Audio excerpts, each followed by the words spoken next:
G'day mate, my name is Daly and today we're going to be talking about Raft and what you can expect to find on the large islands. Not the story islands, just the large islands. So on the large islands there could be a number of things. More specifically, the enemies. Please be careful when you go onto the large islands. You will find a boar and a screecher. A screecher is basically a large eagle that drops rocks on you. So if you don't have a bow and arrow, do not try to take out the screecher. Just keep in mind, do not stay still.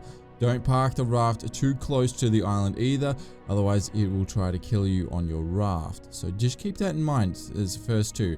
Now the boar, there could be one, there could be two. I've never seen any more than two on a single island, but they charge you and the best way to take them out is generally a bow and arrow while running away. They've been the hardest enemy that I've ever had to encounter, apart from one of the bosses. Other than that, if you're trying to look for pufferfish, this is the location that you want to look for because you can always find pufferfish generally in the same areas in each of the islands. So there's a few of the preset islands that you keep coming across, and the pufferfish usually spawn in the same area. Now to take out the pufferfish, you are going to need a bow and arrow. You can't take them out any other way. They'll just come up to you and explode and then poison you. Usually they'll just poison you just to enough, so if you get away, you will survive, but only just. If you get poisoned twice, that's it. You're GG, game over.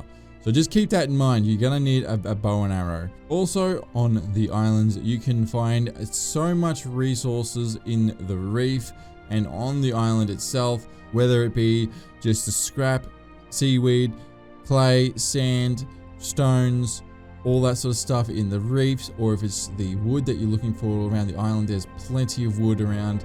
Then also as you climb up through the island, once you've defeated the animals or the bosses or whatever you want to call them, and as you get through the island, you can actually collect wild berries. Now they're good for some of the recipes, but I won't be going through that today. They're very good though. Make sure you keep them. You'll actually find a few boxes around as well, and they hold some pretty key items, so make sure you hold on to all of that sort of stuff. And then you'll eventually find the receiver, the other end of it, the little satellite dish as well.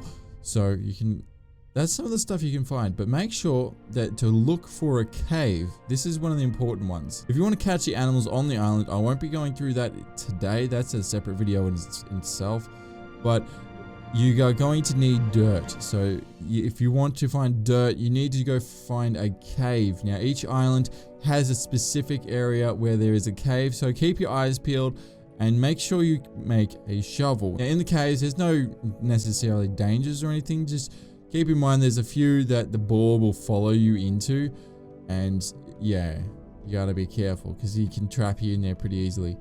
So once you're in the cave, dig up all your resources. You got wild mushrooms there as well, which is good for some of the recipes, and that's about all you'll be able to find. If you have got the metal detector, you can use the islands to find some good old treasure and all that sort of stuff, but the metal detector is found on much later islands. But that is all that you need to know about large islands. If you have any questions for me, please leave them in the comment section, and I do have a let's play on this game, so please be sure to go check that out, and everything will be down in the description. But that is all the time I have for today. Thank you everybody for watching, and you know the jazz, everything is down in the description, and you can catch me here daily. Have a good one, mate.